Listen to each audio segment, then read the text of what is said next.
À chaque semaine, on dit dans notre chronique d'actualité internationale qu'on va prendre des nouvelles, qu'on va suivre la nouvelle. Et bien là, aujourd'hui, c'est vraiment le temps de revenir sur le tout avec toutes les nouvelles qu'on a parlé. Là, on a quand même 6 sujets qu'on avait abordés. On va faire un retour sur ces sujets-là. Où est-ce qu'on en est rendu maintenant? Et on va le faire avec Benoît Lapierre, politologue. Bonjour, Benoît. Bonjour Marie-Ève. Benoît, cette semaine, tu voulais revenir sur certaines de tes chroniques des semaines précédentes. Oui, effectivement, parce que ça tombe bien. Cette semaine-ci, il y a eu pas mal de développements dans plusieurs des sujets qu'on va traiter. Donc, je trouvais que c'était le bon moment cette semaine de faire un suivi sur les dossiers qu'on suivait. Et on commence avec des nouvelles du Parlement européen. Est-ce qu'il y a des nouveaux visages finalement à la tête de l'Europe à la suite des élections? Oui, effectivement. C'est hier, mercredi, qu'on a nommé la dernière personne importante, le nouveau visage dans toute la structure du Parlement européen. Le Parlement européen a décidé d'élire le socio-démocrate italien David Sassoli à sa présidence. Le nouveau président David Sassoli a décidé de mettre l'immigration au cœur de sa présidence et a voulu mettre de l'avant le fait de peut-être changer un petit peu le règlement de Dublin à propos de l'immigration. C'est un règlement qui stipule que les migrants illégaux doivent faire le processus d'immigration dans le pays d'entrée. Donc, ça fait que si un immigrant arrive en Italie, décide d'aller en France, s'il se fait prendre en France, il est obligé de revenir en Italie. Ça fait que ça fait beaucoup de gros poids administratifs pour l'Italie, pour la Grèce à faire. Donc, c'est un sujet qui veut changer. En même temps, il y a le président de la Commission européenne, le luxembourgeois Jean-Claude Juncker, qui a été changé. Lui, c'est mardi, qui a été remplacé par l'Allemande Ursula von der Leyen, qui est une proche de la chancelière allemande Angela Merkel. Et finalement, il y a Christine Lagarde, qui a été nommée comme la présidente de la Banque centrale européenne. Elle était avant au FMI, au Fonds monétaire international, et maintenant, elle a un nouveau mandat à la Commission européenne. Et on va finir avec le Conseil européen. Ça, c'est le groupe des 28 chefs d'État des pays européens. Leur nouveau représentant, c'est le Belge Charles Michel. Et puisqu'on parle d'élection en Inde mardi, Rahul Gandhi, l'héritier de la dynastie Gandhi, démissionne du parti du Congrès. Oui, effectivement, il faut savoir que la famille Gandhi a une très grande influence sur la politique indienne depuis l'indépendance du pays en 1947. Rahul Gandhi, c'est le fils, petit-fils et arrière-petit-fils de premier ministre indien, donc c'est vraiment une dynastie politique en Inde. Justement, il a perdu les élections, quand on en avait parlé le mois passé, contre le parti Narendra Modi, qui est le Janata Party. La mission de Gandhi, c'était vraiment de reprendre le pouvoir, vu que c'est le parti du Congrès, son parti est le parti naturel de pouvoir. Il avait déjà perdu les élections la dernière fois et son défi était de reprendre le pouvoir. Il n'a pas réussi et il a décidé de démissionner suite à cet échec. Il faut savoir que c'est la première fois depuis des années qu'il n'y a pas un Gandhi à la tête de ce parti-là. Juste pour vous donner une idée, c'est sa mère Sonia qui était la chef du parti avant lui. Et on reste aussi dans le thème des élections avec la course à la chefferie du Parti conservateur au Royaume-Uni, où la course est dans son dernier droit, si je me trompe pas. Oui, effectivement. Ça a pris 5 tours avant de sélectionner 2 derniers candidats qui vont devoir être départagés par les membres du Parti conservateur britannique.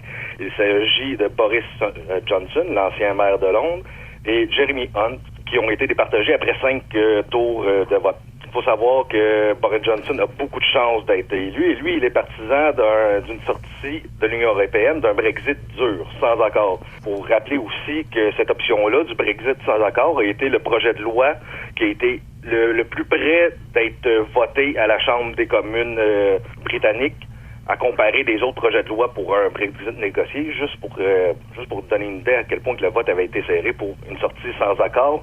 Le vote avait été de 309 contre 298 pour. Dès le premier tour, Boris Johnson a été en avance. Lors du premier tour, il avait récolté 114 votes de députés conservateurs et son plus proche rival avait seulement 43 votes.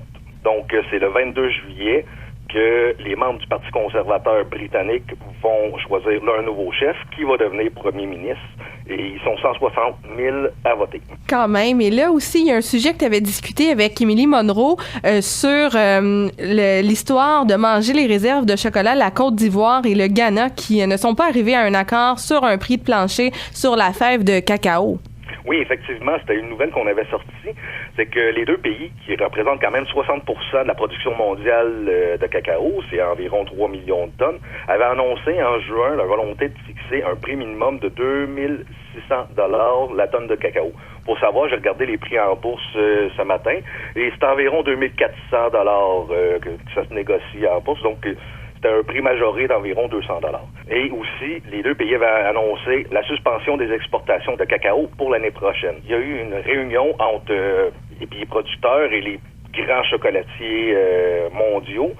Les personnes n'ont pas réussi à trouver un consensus. Donc, ça faisait que c'était les deux seuls pays qui vendaient leur production plus cher que les autres.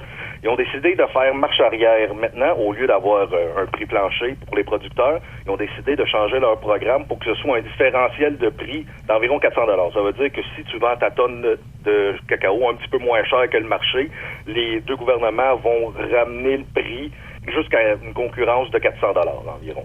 Les pays n'avaient pas trouvé un consensus. C'était important pour eux d'en trouver un pour que la mesure marche. Ils font, en fin de compte, un genre de plan B. Il faut savoir que les deux pays avaient mis de l'avant cette mesure-là afin de garantir un prix plancher pour les cultivateurs de la fève de cacao qui sont, dans une très grande majorité, pauvres et que leur revenu moyen, c'est environ 1,50 $, 2 $ par jour.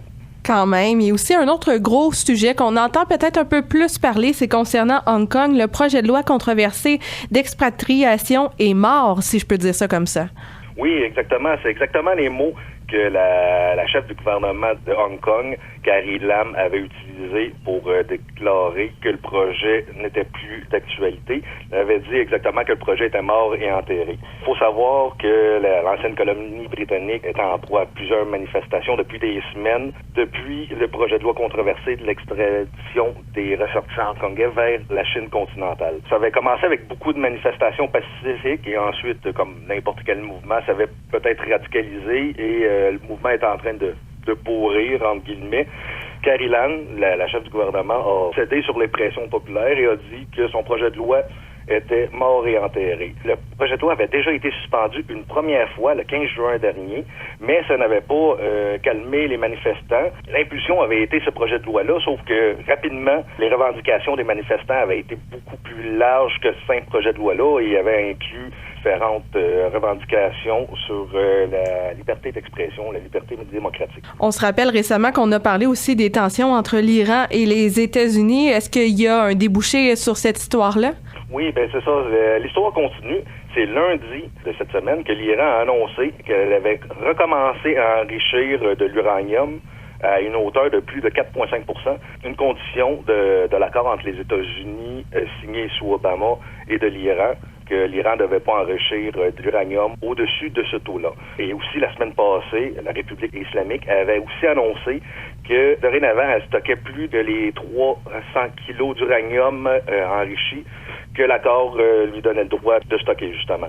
Il faut savoir que ces réactions-là de l'Iran sont faites à cause de la réaction de Trump, qui avait sorti unilatéralement du traité, justement, de non-prolifération nucléaire signé par Obama en 2015, et que les autres grands pays du monde qui avaient signé cet accord-là, la France, le Royaume-Uni, l'Allemagne, la Chine, la Russie, voulaient le préserver, trouvaient que l'Iran respectait sa partie du contrat. Il faut vraiment savoir que là-dedans, c'est Trump qui a décidé de briser le contrat, en fin de compte. Juste pour vous donner un exemple aussi, l'Agence atomique internationale, la IAEA, avait dit que l'Iran avait respecté à la lettre les conditions de son accord depuis 2015, et ce, après plusieurs vérifications de ses installations dès le début de l'accord. Donc, ça faisait quand même 3-4 ans que les installations étaient vérifiées et que, de son côté, l'Iran respectait sa partie du contrat. Je trouve ça intéressant de faire justement un retour sur ces sujets-là d'actualité. Merci de nous tenir au courant, Benoît. Ben, ça fait plaisir, Marie-Ève.